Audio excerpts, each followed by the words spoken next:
Hello, हाय, नमस्कार प्यारे साथियों, कैसे आप सब लोग? आशा करती हूँ आप सब लोग ठीक होंगे और अपनी-अपनी तैयारी भी अच्छे से कर रहे होंगे। मैं वंदना वर्मा आप सभी का स्वागत करती हूँ। तो हमारी जो क्लास चल रही थी प्रैक्टिस सेट, तो आज का जो प्रैक्टिस सेट है ये सीटेट हिंदी का प्रैक्टिस सेट है। अगर हम बात करें हिंदी की कि सीटेट में कितने नंबर की पूछी जाती है, तो ये 30 नंबर की पूछी जाती है, जो कि आप सभी को पता होगा। जिसमें से आपका 2 गद्यांश आएगा, उसमें से आपके रहेंगे 14 से 15 नंबर। और बाकी जो क्वेश्चंस होते हैं वो होते हैं आपके पेडागोजी के। ठीक है? तो सबसे पहले हम अपने गद्यांश सॉल्व करेंगे। 2 गद्यांश आपके एग्जाम में आते हैं, तो 2 गद्यांश और उससे बनने वाले क्वेश्चंस हैं। उसके बाद में फिर हमारा पेडागोजी के क्वेश्चन है, मतलब टोटल क्वेश्चन जो है इसमें वो 30 क्वेश्चन है। ठीक है? तो अगर हम गद्यांश की बात करें तो गद्यांश को सॉल्व करने का जो बढ़िया तरीका वो ये है कि पहले जो गद्यांश आपको सॉल्व करना हो उसके जो क्वेश्चन दिए गए हैं उसको आप पढ़ लें पहले, उसके बाद में गद्यांश को पढ़ें और जो जो क्वेश्चन है उसके हिसाब से जैसे जैसे आंसर मिलता रहे उसको टिक करते चले जाएं। तो मतलब क्वेश्चन को सॉल्व करने में भी आसानी होगी, टाइम भी आपका कम लगेगा। ठीक है? तो चलिए शुरू करते हैं।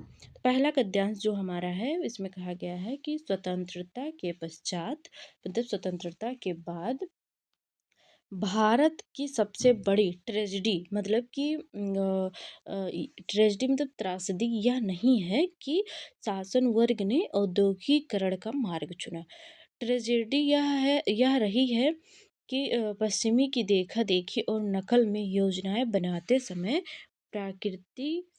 प्रकृति मनुष्य और संस्कृति के बीच का नाजुक संतुलन किस तरह नष्ट होने से बचाया जा सकता है, इस पर हमारे जो पश्चिमी शिक्षित सत्ताधारी थे इन्होंने ध्यान नहीं दिया। मतलब कि जैसे हमारे पश्चिमी जो देश हैं, वहाँ की परिस्थिति और यहाँ की जो है वो अलग-अलग है। मतलब उनका सामाजिक, आर्थिक, भौगोलिक जो परिस्थितियाँ ये सारे क्या हैं वहाँ की अलग है, यहाँ की अलग है।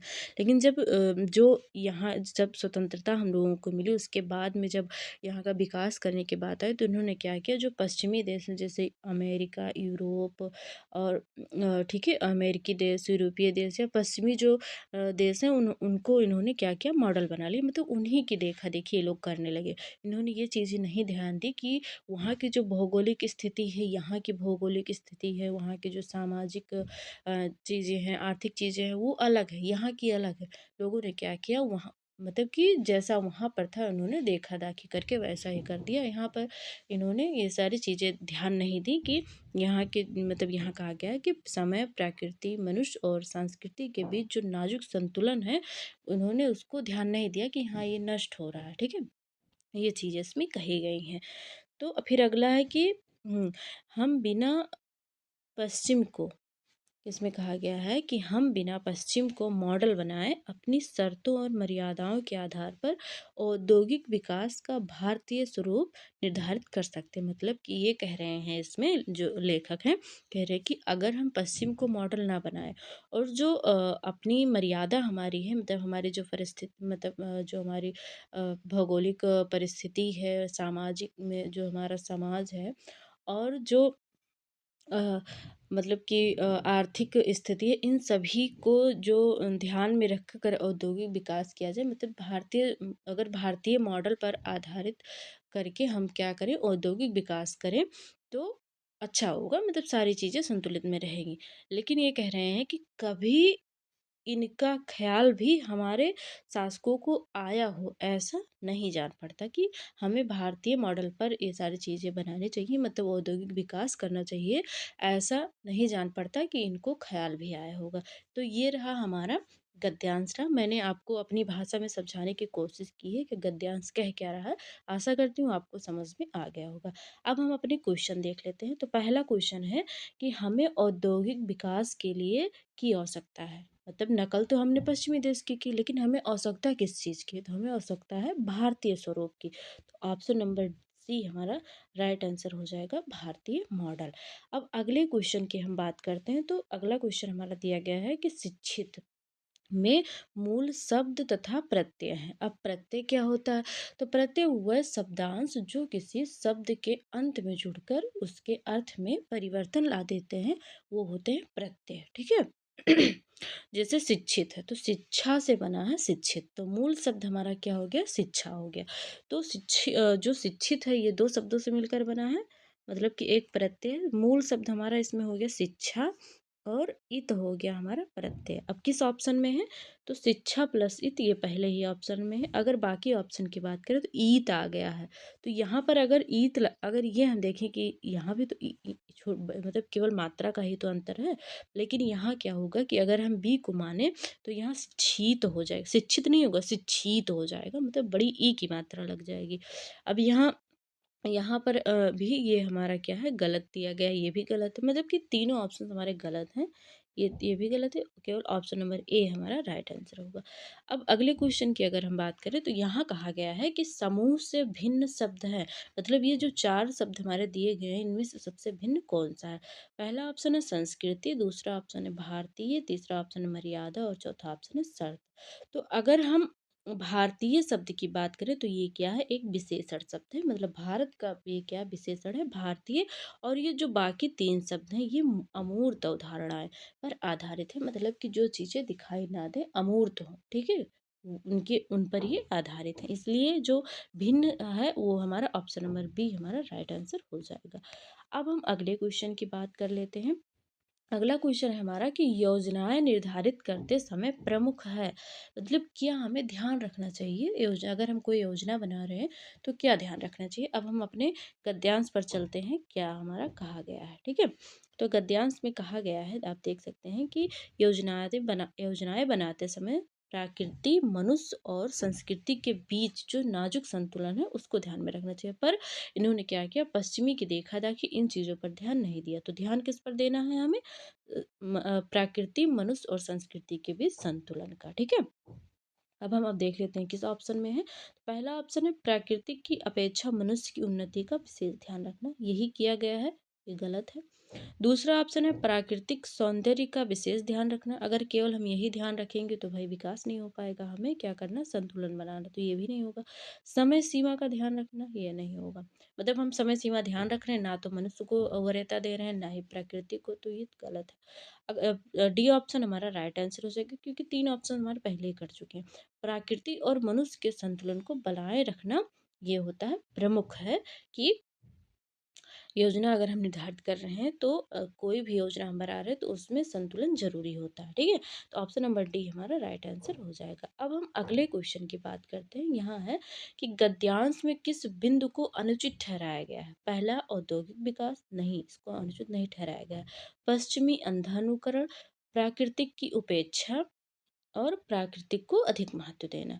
तो यहाँ पर अगर सबसे सही हम देखें कि यहाँ पर क्या चीज़ कही गई है, तो यहाँ पर पश्चिमी जो अंधानुकरण, मतलब पश्चिमी जो हमने क्या किया है, जो पश्चिमी देश है उनका जो अनुकरण किया है, जैसा उन्होंने करा है, जैसे उसी चीज़ पर ना तो हमने क्या किया, जो हमने मतलब आधुनिकीकरण जो किया है, ठीक है? मैंने औद्योगिकरण किया है वो पश्चिमी देशों का नकल करके किया है, ना ये देखा कि वहाँ पर वहाँ की जो स्थिति है वो क्या है, यहाँ की स्थिति क्या है, हमने ये सब नहीं देखा, बस खाली वहाँ पर ये ऐसे हो रहा है तो हमें भी करना है। तो इसी को अनुचित ठहराया गया है इस गद्यांश में, जो हमने क्या किया है, पश्चिमी अंधा, मतलब अनुकरण करें आप, लेकिन अंधे बनकर नहीं, उसको सोच समझकर और अपने हिसाब से करें, ठीक है? ये चीज़ इसमें कहेगी, तो ऑप्शन नंबर बी हमारा राइट आंसर हो जाएगा।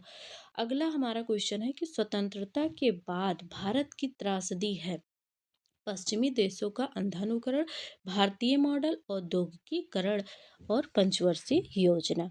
तो इसमें जो हमारा राइट आंसर हो जाएगा ऑप्शन नंबर ए हो जाएगा, पश्चिमी देशों का अंधानुकरण। सबसे बड़ी त्रासदी यही तो है कि हमने क्या किया, मतलब अंधा, जैसे कहते हैं नहीं, अंधभक्त हो, तुम्हें कुछ पता ही नहीं चल पा रहा है, सिर्फ अच्छी अच्छी चीज़ें देख रहे हो, उसके पीछे जो निगेटिव चीज़ें उसको नहीं देख पा रहे हो, तो यही इसमें कहा गया है।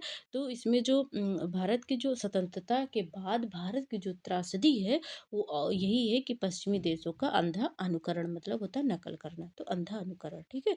अगली बात कर लेते हैं कि गद्यांश में किसके संतुलन की बात की गई है? प्राकृतिक, मानव और उद्योग। दूसरा ऑप्शन है प्रकृति, मानव और मानवता। तीसरा ऑप्शन है प्रकृति, मानवता और विकास। प्रकृति, मानव और संस्कृति। तो यहाँ पर अगर हम देखें तो हम अपने यहाँ जा सकते हैं।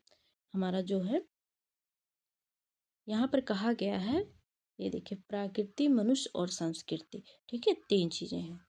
तो यहाँ पर जो राइट आंसर हो जाएगा वो क्या हो जाएगा, ऑप्शन नंबर डी हमारा राइट आंसर हो जाएगा। प्रकृति, मानव और संस्कृति के बीच संतुलन की बात की गई है। अब अगला क्वेश्चन हमारा है, इस जो गद्यांश हमने देखा था इसका लास्ट क्वेश्चन है, संतुलन का विलोम शब्द क्या होगा। संतुलन का विलोम क्या हो जाएगा, असंतुलन हो जाएगा। पहला ऑप्शन है असंतुलन, यही राइट हो जाएगा। बाकी ऑप्शंस भी देख लेते। असंतुलित, ये गलत लिखा गया है, मतलब कि इसकी जो वर्तनी है वो अशुद्ध है, ये भी अशुद्ध है। यहाँ पर 2 ऑप्शंस इसके यहाँ सही हैं, ठीक है। तो ए और सी दोनों ही सही हैं, ठीक। टाइपिंग मिस्टेक है थोड़ा सा मात्रा में। अब हमारा जो अगला गद्यांश है उसको देख लेते हैं। तो इसमें कहा गया है कि निम्नलिखित गद्यांश को पढ़कर पूछे गए प्रश्नों के उत्तर के लिए सबसे उपयुक्त विकल्प चुनें, जो सबसे सटीक हो, ठीक है, उसको चुनना है। अब हमारा क्या जो गद्यांश है उसको देख लेते हैं क्या है। तो गद्यांश में है कि इस ब्रह्मांड में हम सभी की भूमिका महत्वपूर्ण है। कोई भी व्यक्ति किसी दूसरे से ज़्यादा खास नहीं है। कोई, क्योंकि परमात्मा की नज़र में हम सब एक समान हैं। ध्यान अभ्यास हमें सभी जीवों को एक समान देखने में मदद करता है। मतलब हम जब मतलब ध्यान करते हैं, अभ्यास करते हैं, मतलब कि योगा और इन सब चीज़ों की बात की जा रही है, तो सभी जीवों को एक समान देखने में मदद मिलती है कि कोई भी चाहे जैसा हो सभी एक समान है, क्योंकि सभी परमात्मा के संतान हैं, ठीक है। हम मानते हैं कि कोई भी व्यक्ति जो कि एक चौकीदार, क्लर्क या कैशियर है, वह उतना ही महत्वपूर्ण है जितना कि किसी कंपनी का कोई मालिक।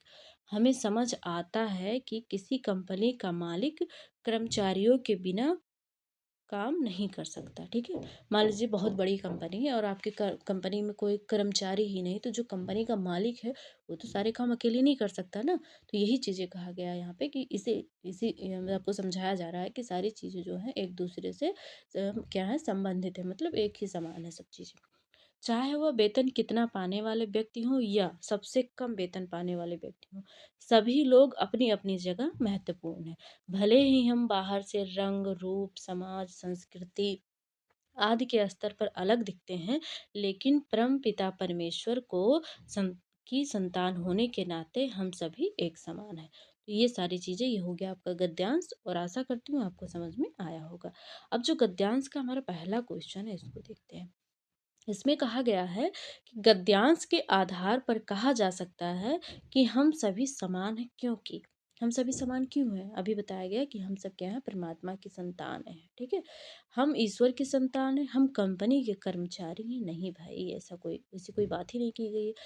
हमारी जीवन शैली समान है, हमारा जीवन लक्ष्य समान है, नहीं, क्योंकि हम सभी ईश्वर की संतान हैं, इसलिए हम क्या हैं, समान है, ठीक है।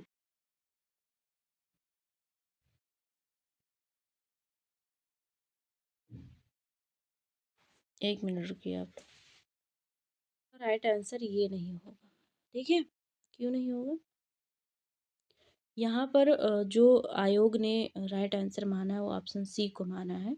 उनका कहना ये है कि जो मतलब यहाँ पर जो कहा गया है कि बताया गया है कि सभी व्यक्ति समान हैं, तो इसका अर्थ यह हो सकता है कि सबको समान अधिकार मिलने चाहिए या सबका महत्व समान हो। तो इन्होंने इस आधार पर ऑप्शन नंबर सी को राइट आंसर माना, ठीक है।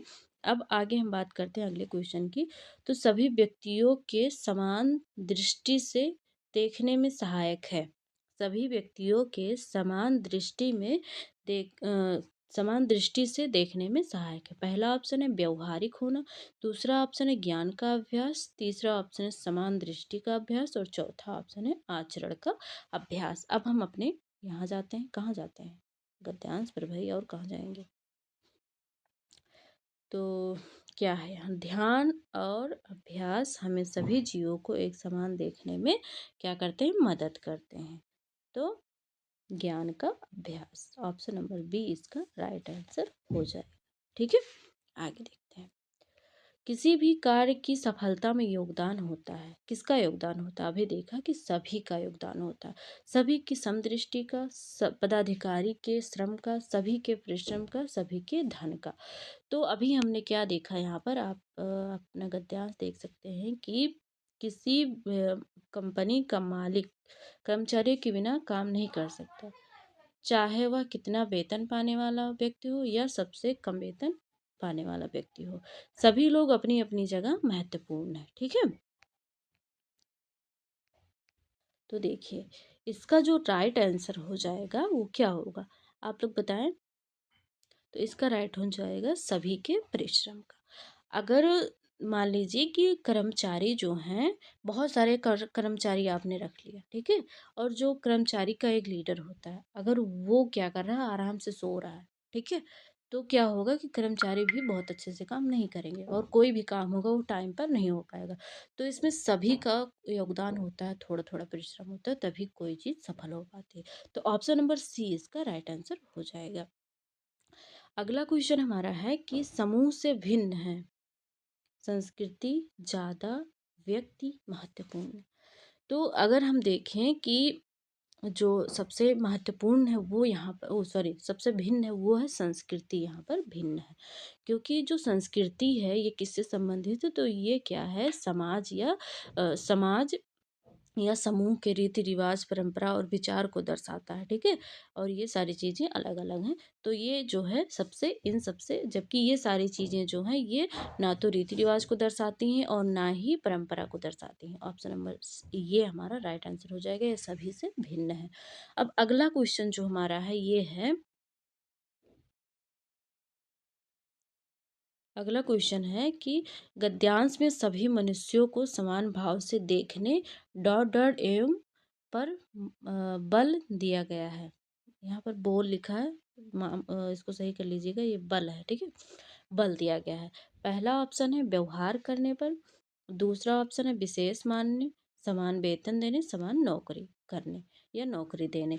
तो इसका जो राइट आंसर हो जाएगा वो हो जाएगा व्यवहार करने, समान व्यवहार करने पर बल दिया गया है। ठीक है, अब आगे हमारा यहाँ से शुरू हो जाता है पेडागोजी का क्वेश्चन, हमारा शुरू हो जाता है।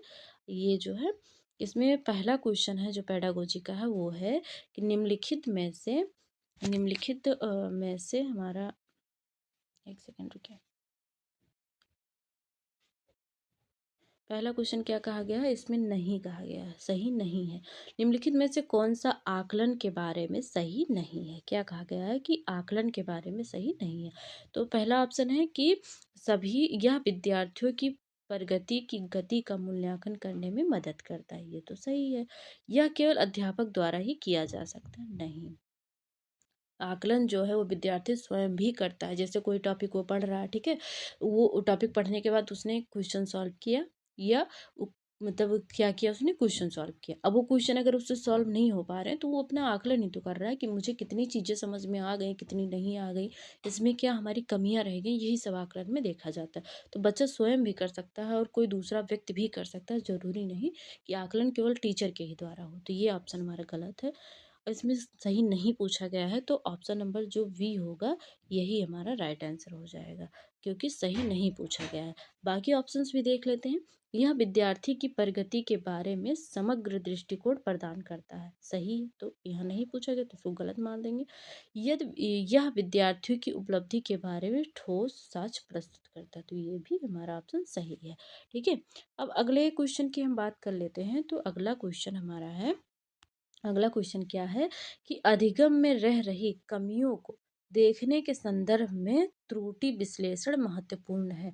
मतलब कि अगर हम कुछ चीज़ सीख रहे हैं और उसमें कुछ कमियां रह रही हैं, ठीक है, तो अगर जो कमी है उसका हम विश्लेषण कर रहे हैं तो उसके लिए क्या महत्वपूर्ण है, मतलब महत्वपूर्ण है त्रुटि विश्लेषण। जो कमी है उसको क्या कर रहे हैं, कमी का विश्लेषण कर रहे हैं, तो वो महत्वपूर्ण है, क्यों है भाई, ये पूछा जा रहा है। तो पहला ऑप्शन है कि गलतियां शिक्षार्थियों की समझ में रह रही कमियों की ओर संकेत करती हैं। हाँ बिल्कुल सही है कि अगर आप, बच्चा जो गलती कर रहा है तो उसकी समझ की ओर तो संकेत किया जा रहा है कि हाँ बच्चे को ये चीज़ें समझ में आ रही हैं, ये चीज़ें समझ में नहीं आ रही। गलतियां अवधारणा विकास और प्रेरणा को प्रदर्शित करता है। अगला देख लेते हैं। अधिकतर त्रुटियां विद्यार्थियों के नियत दृष्टिकोण के कारण होती है। और फिर चौथा ऑप्शन है गलतियां शिक्षार्थी के मस्तिष्क मस्तिष्क और अधिगम की अवस्था को समझने में सहायक है।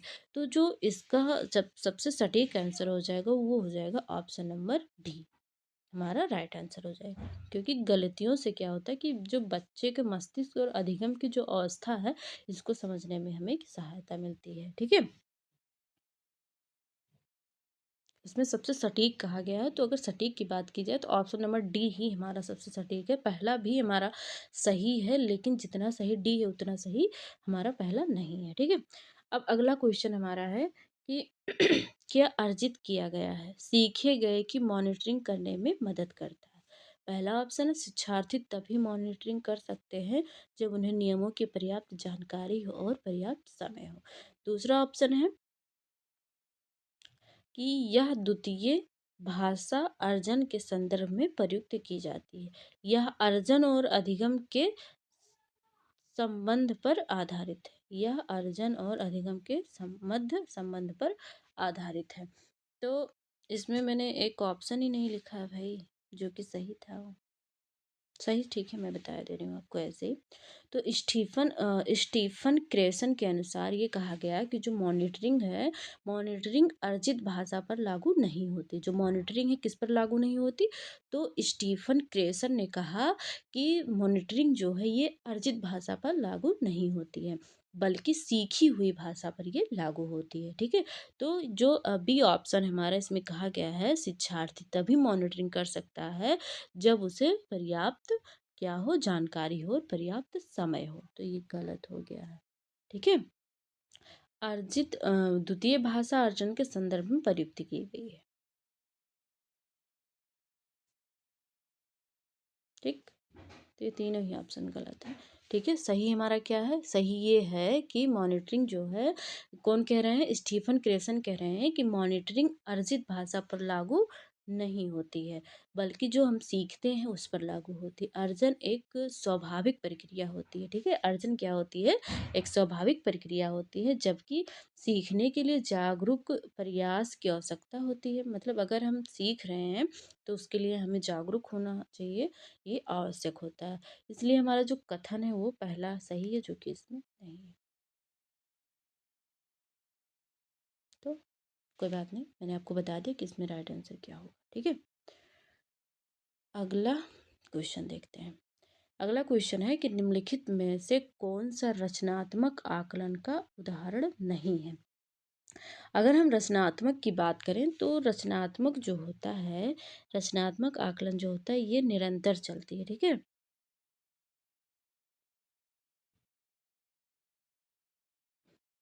ठीक, पहले हम क्या करते हैं ऑप्शन देख लेते हैं फिर पढ़ते हैं।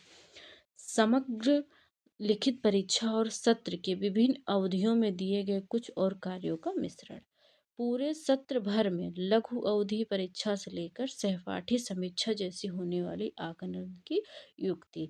पूरे सत्र के दौरान मौखिक और लिखित कार्यों की श्रृंखला और रोल प्ले आदि। सत्र के अंत में होने वाली सत्र परीक्षा।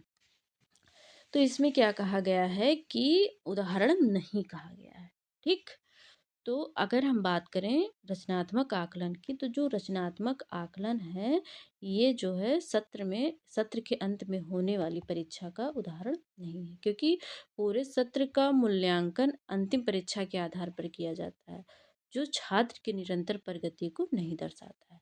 तो ऑप्शन नंबर डी हमारा राइट हो जाएगा। क्यों, क्योंकि यहाँ नहीं कहा गया, और बाकी जो तीनों ऑप्शन है ये हमारे सही हैं।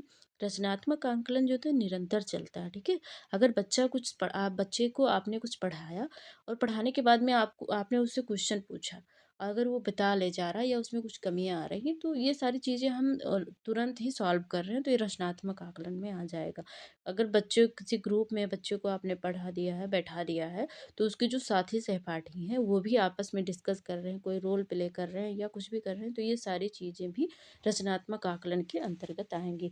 अगर आप सत्र के अंत में सत्र के अंत में जो क्या कर रहे हैं, अगर कोई चीज़ देख रहे हैं और आकलन कर रहे हैं, तो वो योगात्मक योगात्मक आकलन के अंतर्गत आएगा। ठीक है, कि योग देखना किस बच्चे का कितना अंक है, किसका बढ़िया अंक है, ये सारी चीज़ें हो जाएंगी।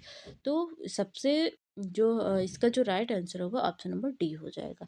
अब अगले क्वेश्चन की अगर हम बात करें, तो अगला क्वेश्चन हमारा है कि जब एक शुरुआती पाठ्य वस्तु की थीम सांस्कृतिक पहलू आदि के बारे में अपने सामान्य ज्ञान का प्रयोग करता है, जिससे कि वह उसे विशिष्ट पाठगत सामग्री से अर्थ निकाल सके, तो क्या कहलाएगी।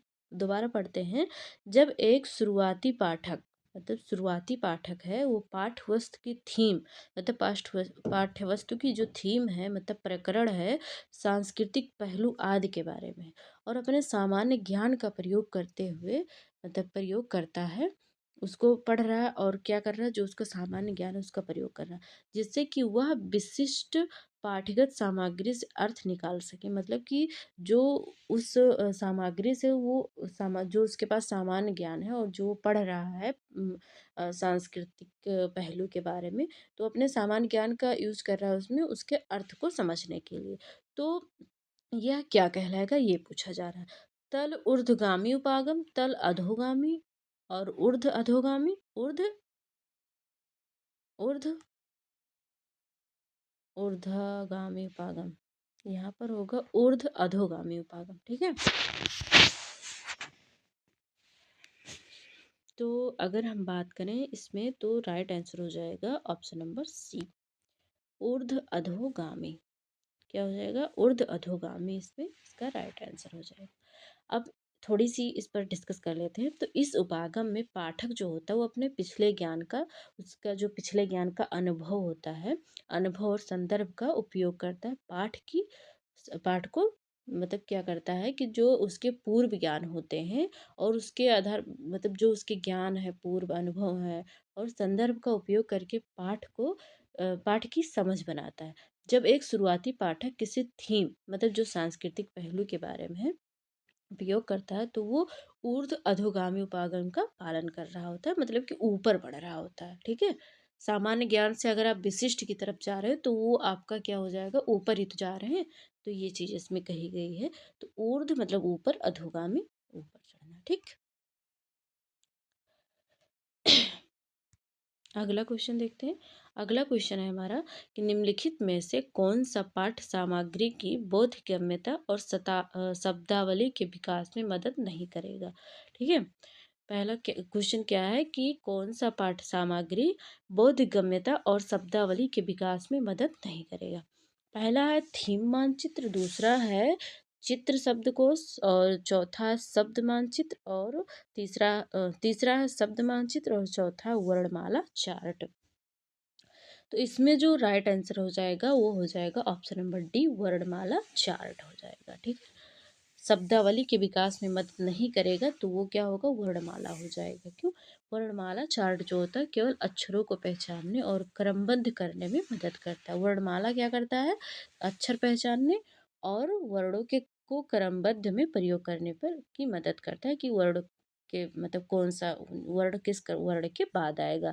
लेकिन सीधे तौर पर अगर हम देखें, तो शब्दावली के विकास और पाठ की बौद्धिकमता में सहायक नहीं करता है। ये क्या, वर्णमाला जो है ये केवल वर्णों के क्रम और अक्षर पहचानने में मदद करता है। ये शब्दावली के विकास में मदद नहीं करता है, और बाकी सारे करते हैं। तो ऑप्शन नंबर डी हमारा राइट आंसर हो जाएगा। ठीक है, अगला क्वेश्चन देख लेते हैं हम अपना।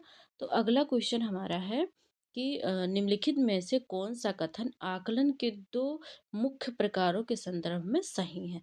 तो आकलन के दो प्रकार होते हैं, मैंने आपको पहले ही बताया है, रचनात्मक आकलन और योगात्मक आकलन। तो रचनात्मक आकलन जो होता है वो सतत होता है, मतलब कि निरंतर चलता रहता है। लेकिन जो योगात्मक आकलन होता है वो सत्र या छमाही के अंत में होता है, या एक यूनिट के अंत में होता है, तो वो होता है योगात्मक आकलन। तो इसमें कहा गया है दो, कौन सा इसमें सही है। पहला है कि रचनात्मक आकलन अधिगम प्रक्रिया में सतत रूप से चलता है। ठीक है,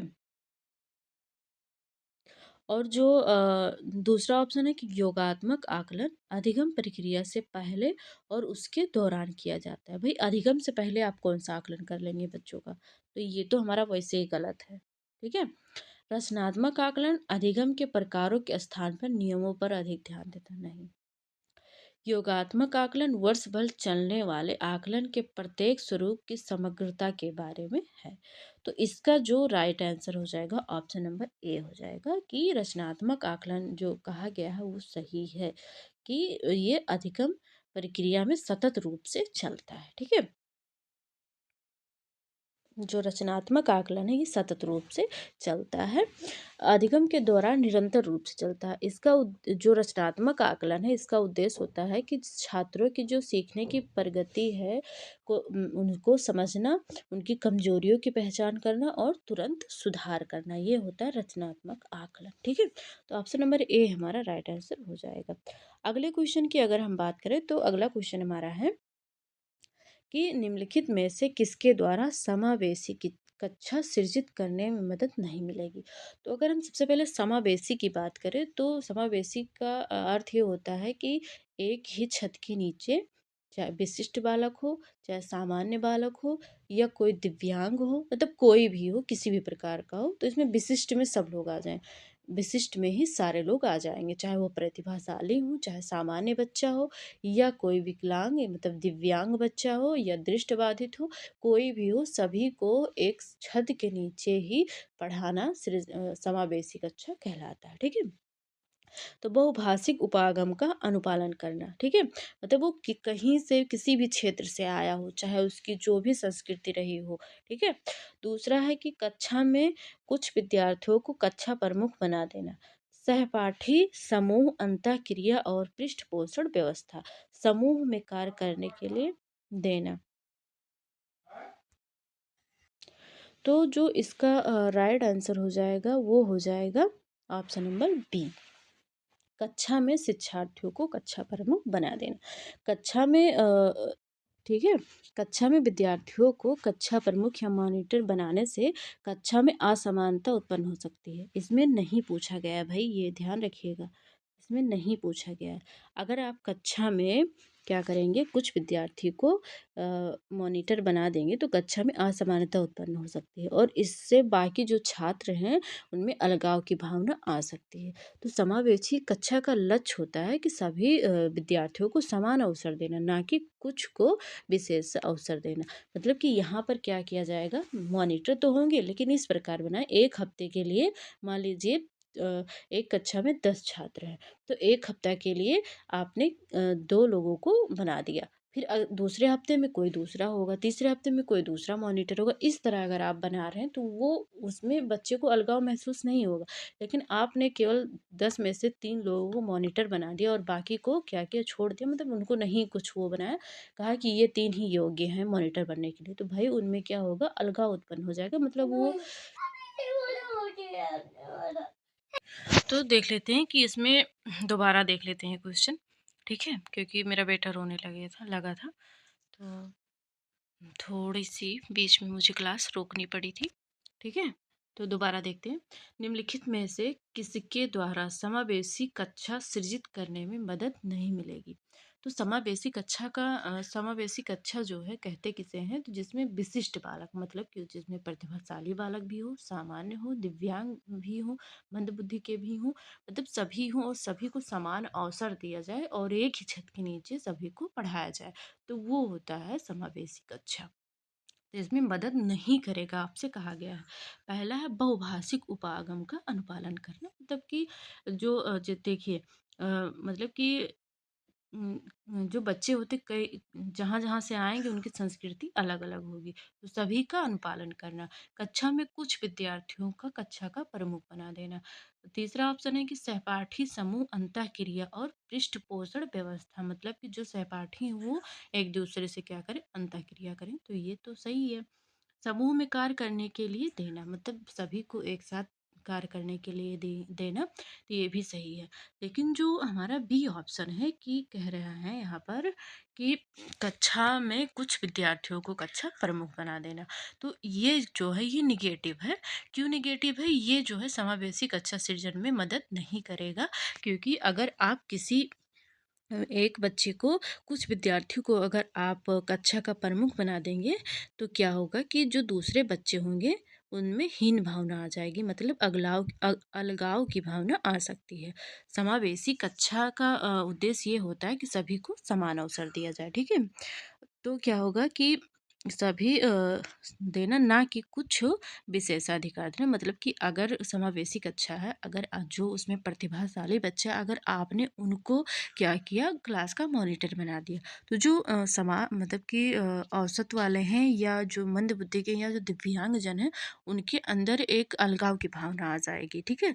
तो इससे क्या होगा कि जो समावेशी कक्षा का उद्देश्य या लक्ष्य है कि सभी को समान अवसर दिया जाए, वो इसमें समावेशी कक्षा सृजन में मदद नहीं करेगी ये चीज़ें। अगर हाँ, इस तरह आप कर सकते हैं कि एक हफ्ते के लिए आपने किसी को मॉनिटर बनाया, दूसरे हफ्ते में किसी और को बना दिया, तब वो समावेशी कक्षा के अंतर्गत आ सकता है। लेकिन आपने केवल कुछ बच्चों को बना दिया और बाकी को नहीं बनाया, तो वो समावेशी कक्षा सृजन करने में मदद नहीं करेगी। तो इसलिए ऑप्शन नंबर बी आपका राइट आंसर हो जाएगा। अगर हम अगले क्वेश्चन अपना देखते हैं कि पा को फा, ठीक है, की तरह लिखना या छः को नौ की तरह लिखना किस तरह के बच्चों द्वारा सामान्य गलती की जा सकती है। तो ये अधिगम अक्षमता करके आप में चैप्टर है सीडीपी में, उससे ये क्वेश्चन है, मतलब कि पेडागोजी में कुछ भी पूछ सकते हैं भाई, कहीं से भी, तो ये पूछा जाता है आप में। तो एक होता है डिसलेक्सिया। डिसलेक्सिया में जो पठन वैकल्य है, मतलब पठन विकार हम इसको बोल सकते हैं, डिसलेक्सिया को। जब जिस बच्चे को पठन विकार होता है, मतलब डिसलेक्सिया होता है, वो क्या करता है, उसको पठन और लेखन से जुड़ी समस्याएं आती हैं। तो जिस बच्चे को डिसलेक्सिया होती है, उनमें क्या होता है कि वो अक्षरों को पहचान नहीं पाते हैं, ठीक है। उनमें क्या दिक्कत होती है कि वो अक्षरों को पहचान नहीं पाते हैं, पहचानने में उनको कठिनाई होती है। तो इस स्थिति में बच्चे अक्सर अक्षरों को उल्टा लिखते हैं या उन्हें आपस में ही बदल देते हैं, जैसे वी को डी, पी को क्यू, छः को नो, इस तरह से होते हैं। तो ये होता है डिसलेक्सिया के कारण ये सारी चीज़ें होती हैं। तो यही यहाँ पर पूछा गया है, तो ऑप्शन नंबर हमारा बी राइट आंसर हो जाएगा, ठीक है, डिसलेक्सिया। अब अगला क्वेश्चन हम देख लेते हैं। अगला क्वेश्चन हमारा है कि बुनियादी अंतःवैयक्तिक क्या है, कि बुनियादी अंतःवैयक्तिक संप्रेषण, संप्रेषणात्मक यहाँ पर रहेगा, संप्रेषणात्मक कौशलों को किस रूप में जाना जाता है। तो बुनियादी अंतःवैयक्तिक संप्रेषणात्मक कौशल को किस रूप में जाना जाता है। पहला ऑप्शन है दिन प्रतिदिन के संप्रेषण के उपयुक्त भाषा, दूसरा है अंतर्भाषा मतलब इंटर लैंग्वेज, तीसरा है उच्च स्तरीय भाषा कौशल, और चौथा है अमूर्तता की भाषा। तो गांधी जी क्या कहते थे, गांधी जी कहते थे कि बुनियादी कौशल दो, मतलब बुनियादी, बच्चों को बुनियादी शिक्षा दो, मतलब कि जिससे वो अपना मतलब जीवन यापन कर सके, उनको ऐसी शिक्षा दो। तो अब यहाँ पर जो राइट आंसर हो जाएगा ऑप्शन नंबर ये हो जाएगा। दिन प्रतिदिन के संप्रेषण के लिए जो भाषा प्रयुक्त की जाती है, वो क्या है, ये बुनियादी अंतःवैयक्तिक संप्रेषणात्मक कौशल के अंतर्गत आएगा, ठीक है। जो व्यक्ति, इसमें क्या होगा कि जो व्यक्ति अपने दैनिक जीवन में संचार के लिए उपयोग करते हैं, बुनियादी जो भाषा है वो क्या है कि बुनियादी या जो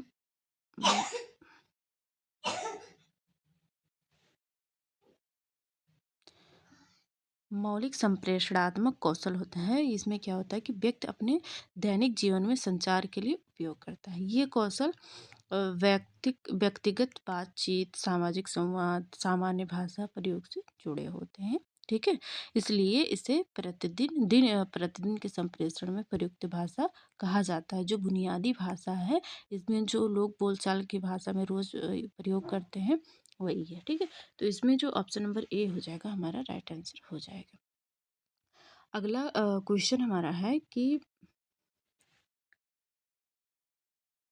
अगला क्वेश्चन क्या है, अगला क्वेश्चन है कि एक अध्यापक हिंदी भाषी विद्यार्थियों को द्वितीय भाषा के रूप में अंग्रेजी का अध्यापन करते समय उन्हें स्पष्ट रूप से नियम बताए बगैर अंग्रेजी में संक्षिप्त संवाद करने के संदर्भ और अवसर देता है। ठीक है, वह उनके वार्तालाप में प्रयुक्त उदाहरण उनके समक्ष प्रस्तुत करता है। धीरे धीरे शिक्षार्थी अध्यापक की मदद से स्वतः ही नियम सीख लेते हैं। तो अध्यापक किस मॉडल या उपागम का अनुपालन कर रहा है? पहला संप्रेषणात्मक उपागम, दूसरा है प्रत्यक्ष विधि, तीसरा है अव्याकरण अनुवाद विधि और चौथा है श्रव्य भाषिक विधि। तो इसका जो राइट आंसर हो जाएगा ऑप्शन नंबर ए हो जाएगा, संप्रेषणात्मक उपागम। संप्रेषणात्मक उपागम जो है ये शिक्षण का वह तरीका है जिसमें संचार को प्राथमिकता दी जाती है। जो संप्रेषणात्मक उपागम है इसमें संचार को क्या प्राथमिकता दी जाती है। इस दृष्टिकोण में छात्रों को बातचीत करने के अवसर दिए जाते हैं। जो संप्रेषणात्मक उपागम है इसमें बच्चों को क्या किया जाता है, बातचीत के अवसर दिए जाते हैं और वह संदर्भ और अभ्यास के माध्यम से भाषा सीखते हैं, न केवल व्याकरणिक नियमों के माध्यम से। ठीक है, तो ऑप्शन नंबर ए हमारा राइट आंसर हो जाएगा इसका। अगले क्वेश्चन की हम बात कर लेते हैं। तो अगला क्वेश्चन हमारा है कि निम्नलिखित में से कौन सा संप्रेषणात्मक उपागम का गुणधर्म नहीं है? क्या है कि संप्रेषणात्मक उपागम का गुणधर्म नहीं है। तो अस्पष्टता के साथ शिक्षण के स्थान पर व्याकरण के नियमों की खोज करना। इसमें क्या है कि अस्पष्टता के साथ शिक्षण के स्थान पर व्याकरण के नियमों की खोज करना। यहाँ अभी आपने देखा कि व्याकरण के नियम को यहाँ पर क्या किया गया है, माध्यम नहीं माना गया। संप्रेषणात्मक दक्षता का विकास करना, प्रकार की अपेक्षा नियमों पर अधिक ध्यान देना, भाषा का संदर्भ प्रयोग करना। तो इसका जो राइट आंसर हो जाएगा ऑप्शन नंबर सी हो जाएगा, क्योंकि यहाँ पर नहीं कहा गया है, तो ऑप्शन नंबर सी ही हमारा राइट आंसर हो जाएगा। अगला क्वेश्चन देखते हैं। तो अगला क्वेश्चन हमारा है कि कथाओं की कौन सी विधि बहुभाषावाद और बहुभाषावाद और बहुसांस्कृतिकवाद को प्रतिपादित करने के लिए सर्वाधिक रूप से प्रासंगिक है? तब यहाँ कहा गया है कि कौन सी विधि जो है वो बहुभाषावाद और बहुसांस्कृतिकवाद को प्रतिपादित करने के लिए सर्वाधिक रूप से प्रासंगिक है। पहला है विज्ञान कथा, दूसरा है अविश्वसनीय कथा, तीसरा है लोक कथाएं और चौथा है आत्मकथाएं। तो इसका जो राइट आंसर हो जाएगा ऑप्शन नंबर सी हो जाएगा, लोक कथाएं। ठीक है, अगला क्वेश्चन हमारा है। अगला क्वेश्चन क्या है कि निम्नलिखित में से कौन सा बाल साहित्य का सापेक्षित गुणधर्म नहीं है? ठीक, पहला है बड़ा फोर्ट आकार और परिचित शब्द, दूसरा है आकर्षक चित्र, तीसरा है पशुपात्र और चौथा है नैतिक मूल्यों का स्पष्ट प्रदर्शन। तो इसमें नहीं पूछा गया है, तो ऑप्शन नंबर डी ही हमारा राइट आंसर हो जाएगा, नैतिक मूल्यों का स्पष्ट प्रदर्शन। ठीक है, इसमें बच्चों को समझ ही नहीं आएगा तो क्या। बाकी अगर जाए बाकी ऑप्शंस में तो क्या होगा कि जो बाल साहित्य में नैतिक मूल्यों का समावेश किया जाता है, लेकिन यह हमेशा स्पष्ट और प्रत्यक्ष रूप से दिखाई नहीं देता है। अगर यहाँ पर कह रहा है कि स्पष्ट और प्रत्यक्ष की बात की जा रही, इसीलिए गलत हो गया है। नैतिक मूल्य तो शामिल होते हैं, लेकिन वो क्या होते हैं, अप्रत्यक्ष होते हैं कभी कभी और कभी कभी स्पष्ट होते हैं। मतलब कि हम ये सॉरी, ये क्या कर रहा है कि स्पष्ट बता रहे हैं, लेकिन ऐसा नहीं है। बच्चों को कहानियों के माध्यम से क्या किया जाता है, नैतिक मूल्यों को रोचक बनाया, मतलब कि रोचक कहानियों के माध्यम से बच्चों को नैतिक मूल्य सिखाए जाते हैं जो कि अस्पष्ट होते हैं, मतलब वो दिखाई नहीं देते, लेकिन फिर भी उनके अंदर नैतिक मूल्य आते हैं। ठीक है, अब अस्पष्ट क्यों होते हैं? जिससे बच्चे जो है इसे स्वाभाविक रूप से आत्मसात कर सकें, बोझ की तरह नहीं कि हाँ मुझे रटना, मुझे ऐसा नहीं करना, मुझे ऐसा करना नहीं। बच्चों को आप कहानी के माध्यम से समझाएंगे, सिखाएंगे, तो वो क्या करेंगे, स्वाभाविक रूप से उसे आत्मसात कर लेंगे। यदि नैतिक मूल्य बहुत स्पष्ट और प्रत्यक्ष रूप से दिखाए जाएंगे तो यह बाल साहित्य की रोचकता को कम कर सकता है। ठीक है, ये कहा गया है कि बाल साहित्य की जो रोचकता है, मतलब बच्चे को जो सीखने में मज़ा आ रहा है, वो कम हो जाएगा। इसलिए बाल साहित्य का अनिवार्य गुणधर्म ये नहीं है। तो ऑप्शन नंबर डी हमारा राइट आंसर हो गया। अगला क्वेश्चन है कि निम्नलिखित में से कौन सा अधिगम का मुख्य क्षेत्र नहीं है? पहला है भावात्मक, दूसरा है मनोगत्यात्मक, तीसरा संज्ञानात्मक और चौथा है सामाजिक सांस्कृतिक। तो इसका जो राइट आंसर हो जाएगा ऑप्शन नंबर डी हो जाएगा, सामाजिक सांस्कृतिक। अगर हम अधिगम के मुख्य क्षेत्र की बात करें तो 3 क्षेत्र हैं, भावनात्मक, मनोगत्यात्मक और संज्ञानात्मक, ठीक है। ये हो गए इसके डोमेन। तो चलिए मिलते हैं अगली वीडियो में। आज के जो हमारे प्रश्न थे वो ख़त्म हो चुके हैं। कुल प्रश्नों की जो संख्या थी वो 30 थी। हमने इसमें गद्यांश अपना कंप्लीट किया। गद्यांश में 2 गद्यांश थे और दोनों को मिला के 14 से 15 क्वेश्चन थे हमारे, और बाकी जो क्वेश्चन थे वो हमारे पेडागोजी के थे। तो आपके जो प्रश्न है इसी प्रकार आपके एग्जाम में पूछा जाता है। तो अगर कुछ चीज़ समझ में ना आई हो, ठीक है, तो आप कमेंट करके बता सकते हैं। अगर आपको पसंद आई हो, आपको समझ में आया हो, तो भी आप बता सकते हैं। अगर आप चैनल पर पहली बार जुड़े हैं तो चैनल को सब्सक्राइब कर लीजिएगा। चलिए मिलते हैं एक नए प्रैक्टिस सेट के साथ और अगली वीडियो में। आज के लिए इतना ही। आप सभी का बहुत बहुत धन्यवाद।